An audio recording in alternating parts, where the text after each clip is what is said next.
మిత్రులందరికీ శుభోదయం. నేను మీ హరి. మరి డిఎస్సిలో చారిత్ర అనేది చాలా చాలా చాలా స్పెషల్ అండి. మరి ఇందులో చాలా ముఖ్యమైనటువంటి 45 బిట్లతో మీ ముందుకు రావడం జరిగిందండి. ఆల్రెడీ వీటి మీద వీడియోలు అయితే చేయడం జరిగింది. ఇది ఒక ర్యాపిడ్ రివిజన్ లాగా చాలా మంచి బిట్లను సెలెక్ట్ చేసుకొని తయారు చేసినటువంటి వీడియో అండి. 45 బిట్లు. మరి ఇది మహారాష్ట్రలో అనే టాపిక్ నుండి మనకి ఈ బిట్లు అయితే రావడం జరుగుతుందండి. మరి లేట్ లేకుండా టాపిక్లోకి వెళ్ళిపోదాం. మరి లేట్ లేకుండా లైక్ చేసేయండి. మొదటి బిట్ చూసేద్దామండి. మహారాష్ట్ర విజృంభణకు తోడ్పడిన అంశాలు ఏమిటి? ఆన్సర్ ఆప్షన్ 4 పైవన్నీ. తుకారం రామదాసు బోధనలు, మహారాష్ట్ర భౌగోళిక పరిస్థితులు, శివాజీ నాయకత్వం. ఇవన్నీ కూడా మహారాష్ట్ర విజృంభణకు తోడ్పడిన అంశాలండి. రెండో చూసేద్దాము. శివాజీ తల్లిదండ్రులు ఎవరు? కామెంట్ చేసేయండి చాలా స్పీడ్గా. ఆన్సర్ ఆప్షన్ 3 సాజీ భోంస్లే జిజిబాయిల పుత్రరత్నం మన శివాజీ. సాజీ శివాజీ. మూడవదండి, మరి శివాజీ యుద్ధ గురువు సంరక్షకుడు ఎవరు?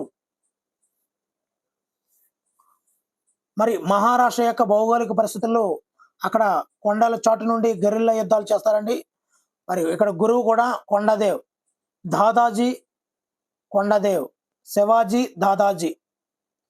నాలుగవదండి, దశబోధ అనే గ్రంథం రచించింది ఎవరు? అంతా కోడ్ లాంగ్వేజ్లో ఉంటుందండి. నేను పలికేటప్పుడు 2-3 సార్లు పలుకుతుంటాను. అక్కడ మీకు కోడ్ అయితే అర్థమైపోద్దండి. దశబోధ అనే గ్రంథం రచించింది. ఆన్సర్ ఆప్షన్ 1 సమర్థ రామదాసు. దాసు దశబోధ. నెక్స్ట్ అండి, ఐదవది, శివాజీ 1646లో మొదటిగా ఆక్రమించిన దుర్గం ఏది? మరి శివాజీకి తోరణాలు వేసి అంగరంగ వైభవంగా ఆహ్వానించారని చెప్పాను ముందటి వీడియోలో. ఆన్సర్ ఆప్షన్ 3 తోరణ దుర్గం. ఆరవదండి, మహారాష్ట్ర సామ్రాజ్య పితామహుడైనటువంటి శివాజీ జన్మించిన సంవత్సరం. Answer option 4 1627 April 20. స్కూల్కి ఇంకా సెలవు ఇవ్వరండి, ఇంకా 3 రోజులు టైం ఉంది. ఓకేనండి, స్కూల్కి ఏప్రిల్ 23 నుంచి కదా స్కూల్ సెలవులు. ఏప్రిల్ 20నే జన్మించారండి. స్కూల్ సెలవులు ఇచ్చేస్తారు నేను లేకపోతే అలాగా అని చెప్పి 1627లో.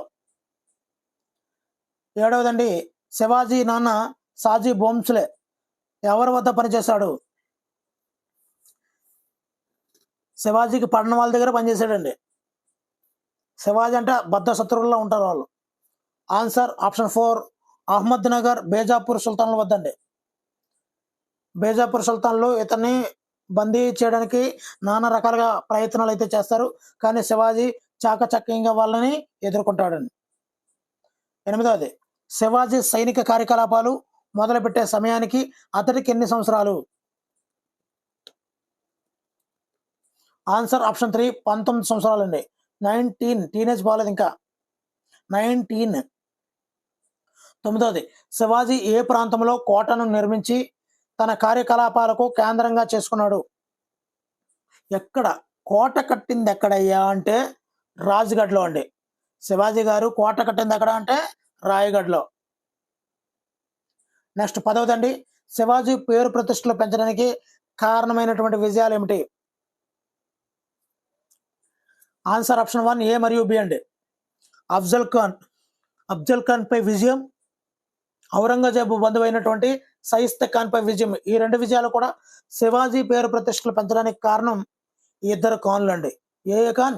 అఫ్జల్ ఖాన్, సైస్తా ఖాన్. ఆసా ఖాన్లు అనమాట. ఆ అంటే అఫ్జల్ ఖాన్, సా అంటే సైస్తా ఖాన్. ఆసా ఖాన్ శివాజీ పేరు ప్రతిష్టలకు పెంచడానికి కారణం ఆసా ఖాన్. నెక్స్ట్ అండి 11వది, 1665లో అంబర్ రాజు, రాజా జైసింగ్ శివాజీల మధ్య జరిగినటువంటి ఒప్పందం ఎప్పుడండి? 1665లో రాజా జైసింగ్కి శివాజీల మధ్య జరిగినటువంటి సంధి పురందర్ సంధి అండి. పురందరదేవి కాదండి, పురందర్ సంధి. ఎవరెవరికి? శివాజీకి జైసింగ్కిని. సో ఆ సంధిలో లేనిది ఏది? ఆన్సర్ ఆప్షన్ 4 అండి. శివాజీ ఇకపై దండయాత్రలు చేయనని ఒప్పందం చేసుకున్నాడు అనేది సరికానిదండి. మరి సరైనవన్నీ ఒకసారి చూసేద్దామండి. మరి శివాజీ సాలీనా 4 లక్షల ఆదాయం వచ్చే 23 కోటలను మొఘలులకు స్వాధీనం చేశాడండి. మొఘలులకు స్వాధీనం చేశాడు. ఎక్కడ? 23 కోట్లండి. రెండవది, సంభాజీని 5,000 మంది అశ్వికులతో మొఘలు ఆస్థానానికి పంపేందుకు అంగీకరించాడండి. ఇక్కడ సంభాజీ అంటే ఎవరండి? శివాజీ కొడుకు, ఉత్తరరత్నం. మరి 13 ఏళ్ల పాటు 40 లక్షల రూపాయలు పన్నులు చెల్లించేందుకు శివాజీ అంగీకరించాడు. ఈ 3 కూడా ఈ పురందర్ సంధిలో ఉందండి. మరి పురందర్ సంధి ఎవరెవరి మధ్య జరిగింది? ఎప్పుడు జరిగింది? 1665లో జరిగింది. అంబర్రాజు అయినటువంటి రాజా జైసింగ్కి శివాజీల మధ్య జరిగిందండి. నెక్స్ట్ 12వదండి, మరి శివాజీ వసూలు చేసిన పన్నులు ఏమిటి? శివాజీ వసూలు చేసిన పన్నులు ఆన్సర్ ఆప్షన్ 3, 1 మరియు 2 అండి. బేత్ అండ్ సర్దేశ్ముఖి ఈ 2 పన్నుల్ని శివాజీ వసూలు చేశాడండి. నెక్స్ట్ 13వది, పురందర్లోని ఏ ఆలయాన్ని అఫ్జల్ ఖాన్ ధ్వంసం చేశాడు? ఏ ఆలయాన్ని ధ్వంసం చేశాడు? ఆన్సర్ ఆప్షన్ 1, విఠల ఆలయం. నెక్స్ట్ అండి 14వది, రాజా జైసింగ్ శివాజీ మధ్య యుద్ధం జరిగిన సంవత్సరం. Answer option 2, 1665. మరి ఇప్పుడే సంధి చేసుకున్నారండి. ఒక సంధి జరిగింది ఇక్కడే, ఇంతకుముందే మనం మాట్లాడుకున్నాం ఆ సంధి గురించి. మరి 15 పెట్టండి, శివాజీకి పట్టాభిషేకం ఎప్పుడు జరిగింది? ఎప్పుడయ్యా రాజువి నువ్వు? రాజువయ్యా ఎప్పుడయ్యో? ఆన్సర్ ఆప్షన్ 1, 1674 జూన్ 16వ తేదీ అండి. ఇక్కడ రాజా జైసింగ్కి శివాజీకి మధ్య యుద్ధం 1665లో జరిగింది. అంటే ఇక్కడ 9 సంవత్సరాల అనంతరం శివాజీకి పట్టాభిషేకం జరిగిందండి. మరి శివాజీ బిరుదులు ఏమిటి? ఆల్రెడీ మనకు తెలుసు, ఛత్రపతి శివాజీ. ఓకే. రెండోది, హిందూ ధర్మోద్ధారక అనే బిరుదు కూడా శివాజీకి అయితే ఉందండి. ఆన్సర్ ఆప్షన్ 3, 1 and 2 అండి. శివాజీ ఛత్రపతి, హిందూ ధర్మోద్ధారక. నెక్స్ట్ 17వదండి, మరి శివాజీ చివరిగా ఆక్రమించుకున్నటువంటి ప్రాంతం కానిది? శివాజీ చివరిగా ఆక్రమించుకున్న ప్రాంతం కానిది ఏది? ఆన్సర్ ఆప్షన్ 4, నెల్లూరు నయ్యాత. ఇక్కడ జింజి బళ్ళారి వెల్లూరు ఈ మూడిట్లో కూడా చివరిగా ఆక్రమించుకున్న ప్రాంతాలు. ఇక్కడ నెల్లూరు లేదు, రైమింగ్ వర్డ్ అంతే. 18వది, శివాజీ పట్టాభిషేకానికి హాజరైనటువంటి ఆంగ్లేయ రాయబారి ఎవరు? శివాజీ పట్టాభిషేకానికి హాజరైనటువంటి ఆంగ్లేయ రాయబారికి ఆక్సిమ్డన్. ఎవరండి? ఆక్సిమ్డన్. మరి శివాజీ ఊపిరిలో వేశారనమాట, అంటే ఆక్సిజన్ అందించాడు. అందుకే ఆంగ్లేయ రాయబారి పట్టాభిషేకానికి హాజరయ్యారు. 19వదండి, శివాజీ తన సామ్రాజ్యాన్ని ఏ విధంగా విభజించాడు? కమాన్ రఫ్గా ఉండాలండి. ఆన్సర్ ఆప్షన్ 3, 1 and 2 అండి. స్వరాజ్. తన సామ్రాజ్యాన్ని స్వరాజ్ గాను మొఘలాయులు గాను విభజించడం అయితే జరిగిందండి. 20వది, శివాజీ పరిపాలనలో మంత్రిమండలిని ఏమంటారు? శివాజీ పరిపాలనలో మంత్రిమండలిని ఆన్సర్ ఆప్షన్ 3, అష్టదిగ్గజాలు అని కూడా అంటారండి. అష్టదిగ్గజాలు చాలా చాలా ఇంపార్టెంట్ బిట్లు. దీని మీద వివరణతో కూడినటువంటి వీడియోలు అయిపోయాయి. ఇది ర్యాపిడ్ మాత్రమేనండి. 21వది, క్రింది వాటిని జత చేయండి. పేష్వా, అమాత్యుడు, సుమంత్, సచివ్. ఆన్సర్ ఆప్షన్ 2 అండి. 1 పేష్వా అంటే ప్రధానమంత్రి అండి. పేష్వా అంటే ప్రధానమంత్రి. రెండోది అమాత్యుడు, ఆర్థిక మంత్రి. సుమంత్, విదేశీ వ్యవహారాల మంత్రి. సచివ్, సమాచార శాఖ మంత్రి. ఇక్కడ ఈ అని పడిపోయిందండి, ఇక్కడ సి అండి, ఇది సి. ఓకేనండి. పేష్వా ప్రధానమంత్రి, అమాత్యుడు ఆర్థిక మంత్రి, సుమంత్ విదేశీ వ్యవహారాల మంత్రి, సచివ్ సమాచార మంత్రి. నెక్స్ట్ చూద్దామండి.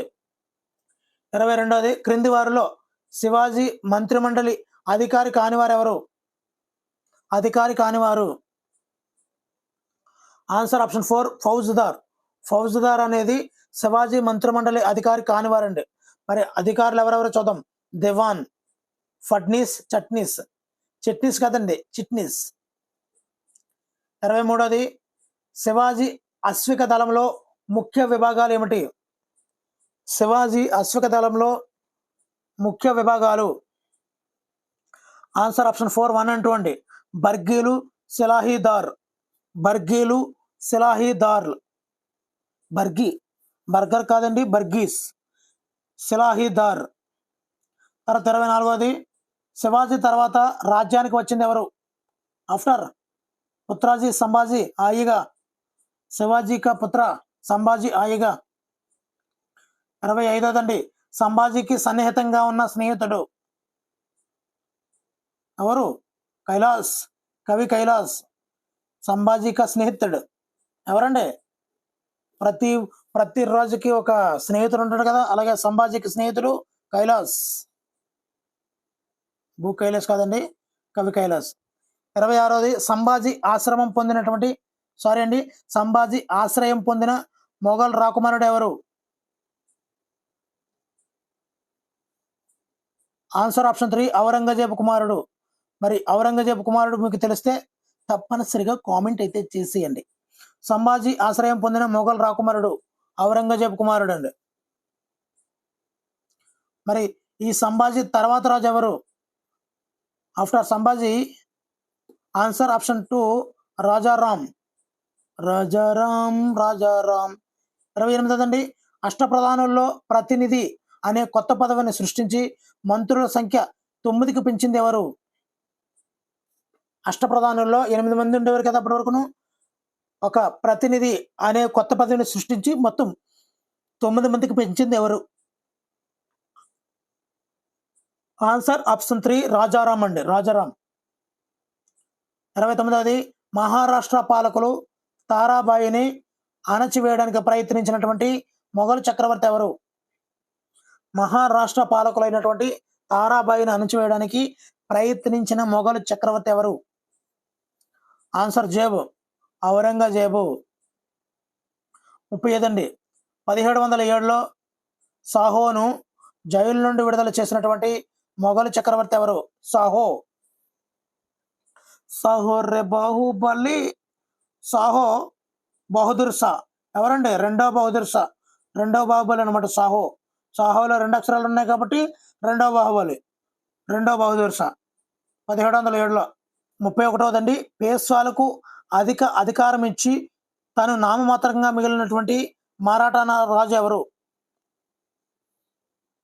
పేష్వాలకు అధికారం ఇచ్చి తను నామమాత్రంగా మిగిలినటువంటి మరాఠా రాజు షాహు. 32వది క్రింది పేష్వాలను వరుసలో అమర్చండి.